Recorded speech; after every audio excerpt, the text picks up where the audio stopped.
The Architect's Secret. I used to think architecture was about structure, lines, balance, and stability. Turns out, it's really about illusion. You make people believe something will stand forever, even when you know the foundation is cracked. I was 26 when I met Elijah Caldwell, and I built an illusion so strong I almost believed it myself. The design. We met at a charity gala downtown Atlanta hosted by the Ellington Foundation, one of those white tablecloth affairs where everyone pretends they care about causes when they really care about being seen. I was there representing the firm I worked for, Walker and Klein, a young architect eager to prove herself. Elijah was there with his father, Franklin Caldwell, who was giving a speech about corporate philanthropy and family values. Franklin was magnetic. He had that easy confidence that made rooms orbit around him. Elijah was quieter, thoughtful, kind. He listened when I spoke about design, actually listened, not just nodded while planning his next line. 2 months later, we were dating. 6 months after that, engaged. Everything moved too fast. His mother, Simone, called it whirlwind love. She was polite, cautious, always smiling, but I could tell she was assessing me like a balance sheet, a CPA's habit. Franklin made me feel seen. He'd ask me questions about my projects, about my dreams. He said he admired my ambition. And maybe that's where it started. The lines between admiration and something else blurring in ways neither of us wanted to admit. Cracks in the frame. Elijah was sweet, dependable, and maybe a little too perfect. We'd go to brunch, talk about our future house, and he'd laugh when I got carried away sketching layouts on napkins. But beneath it all, I felt disconnected, like I was playing the role of ideal fiancé, not living it. Franklin noticed. Of course he did. One evening after dinner at the Caldwell estate, he found me on the patio staring at the unfinished arch where the wedding ceremony would take place. "You've got that look," he said, stepping beside me, "like you're building something in your head." I smiled. I was just thinking how the arch could use softer lighting. It feels too harsh. "You see details the rest of us miss," he said, his voice low. "It's what makes you special." The way he said special made my stomach twist. I told myself it was just flattery. But when his hand brushed my shoulder as he turned to leave, I didn't move away. That was the first crack, a hairline fracture in the foundation I'd built with Elijah, the affair that wasn't supposed to happen. It started as lunches, innocent enough. He said he wanted my advice on renovating the firm's office building, maybe even recommend me for the project. Then there were coffees, long drives to look at properties, meetings that lingered longer than necessary. Franklin had a way of making you feel like you were the only one that mattered. He talked about Simone's obsession with order, about feeling invisible in his own home. I shouldn't have listened, but I did. Because he listened to me, too. My frustrations about being underestimated, my exhaustion from working twice as hard to prove myself. The first time he kissed me was in the elevator of the St. Regis, after a lunch that turned into confessions and laughter that turned into silence that lasted too long. It was wrong. God, I knew it was wrong. But when he kissed me, the guilt drowned under the rush of being wanted. We told ourselves it was temporary, that it didn't mean anything, that we could stop any time. We didn't. The blueprint of lies. Every affair has its architecture, a design of lies carefully constructed to hold up under scrutiny. Ours wasn't different. Elijah thought I was meeting clients. Simone thought Franklin was traveling for work. I told myself I loved Elijah, that what I had with Franklin was something else, a mistake, an escape, a momentary collapse of reason. But reason never came back. It only deepened. Franklin said things like, "If only I'd met you before, Simone." I said things like, "We should stop." Neither of us meant it. The morning of the wedding, I woke up sick with dread. The guilt had metastasized. I couldn't look at Elijah's face without hearing Franklin's voice. The night before, Franklin had texted me, "Tomorrow changes everything. We'll talk before the ceremony." I thought he meant to end it. I hoped he did. But when I arrived at the Caldwell house that morning to discuss last-minute seating plans, everything changed. The living room. He opened the door in slacks and a white shirt, the sleeves rolled up. He said, "You came," smiling like this was just another ordinary morning. I whispered, "We shouldn't talk here," glancing around. "Simone."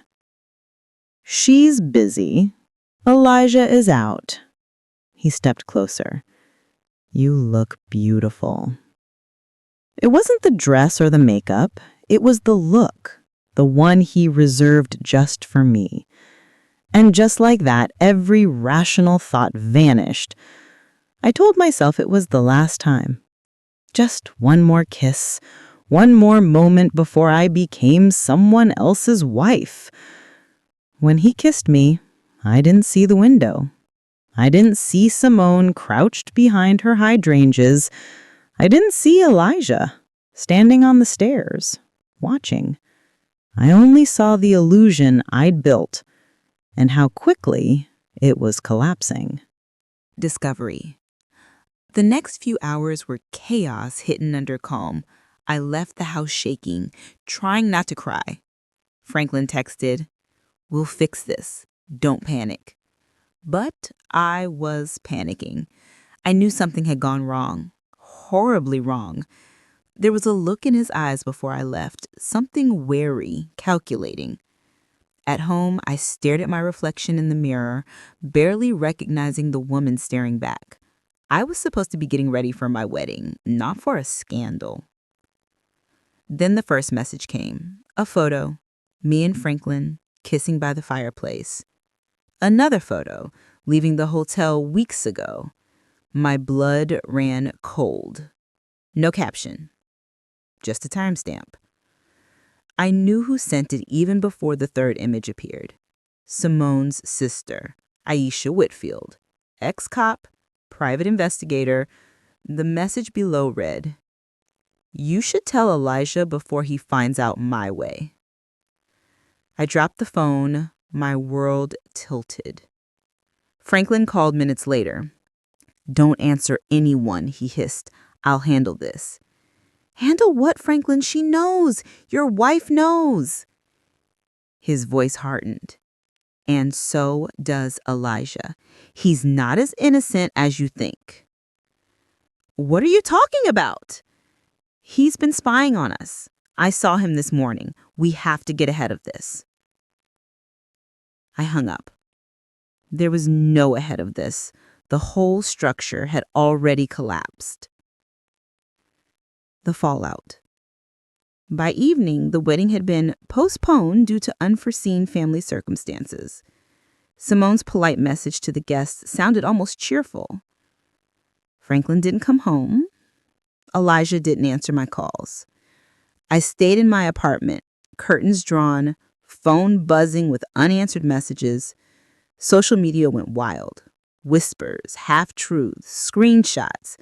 The perfect family unraveling in public. By midnight, a news outlet ran an article. Local businessman Franklin Caldwell linked to daughter-in-law-to-be. I vomited. Literally, in the sink. That's when I realized this wasn't just exposure, this was surgical.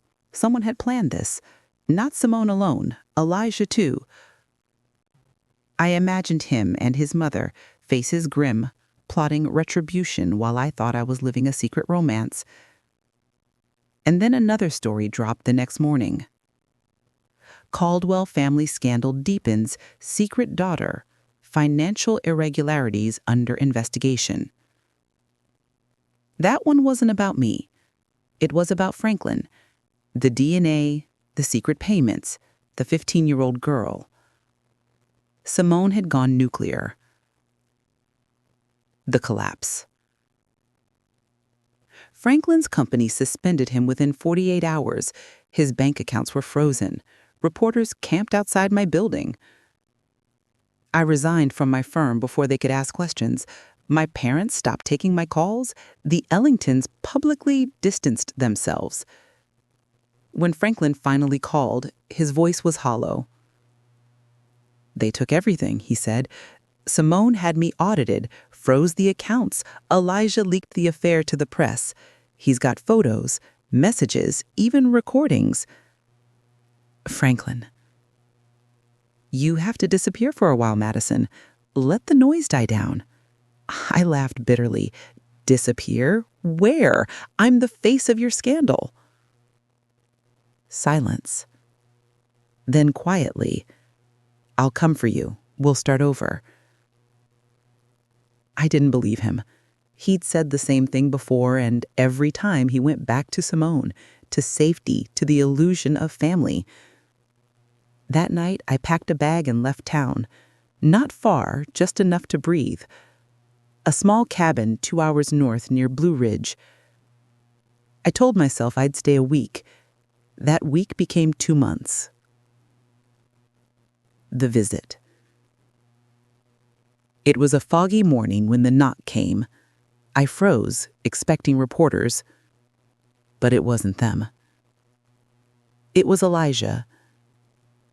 He looked older, colder. Can I come in? He asked quietly. I stepped aside, numb. He didn't waste time. Why? I stared at him. Do you really want the truth? He nodded. Because your father made me feel seen. Because I was stupid enough to confuse attention with love. Because I thought I could build something new on a broken foundation. My voice cracked. And because I was afraid to admit that what I felt for you wasn't what you felt for me. He looked at me for a long time, then said, You didn't just break my heart, Madison. You broke my family. I know. I wish I could undo it. He nodded once, almost imperceptibly. I believe you, but wishing doesn't fix it. I didn't know about the other child, the money. He laughed, a harsh, hollow sound. No one did. You were just one of many, it seems. Silence stretched between us. Finally, he said, He's gone, you know. Left the state. Probably never coming back. Simone filed for divorce. Aisha's pressing charges if the embezzlement holds. I swallowed. I'm sorry. He stood to leave. At the door, he turned. I wanted to hate you. Still do sometimes. But you were another victim in his design. When the door shut, I broke. Everything I'd been holding back, the guilt, the loss, the self-loathing, came pouring out. Rebuilding. Months passed. The headlines faded. Franklin vanished. No trace, no forwarding address. Simone kept the house, sold the business, and quietly rebuilt her life. Elijah moved to Denver, started working for a nonprofit. I heard through a mutual friend that he was seeing someone new.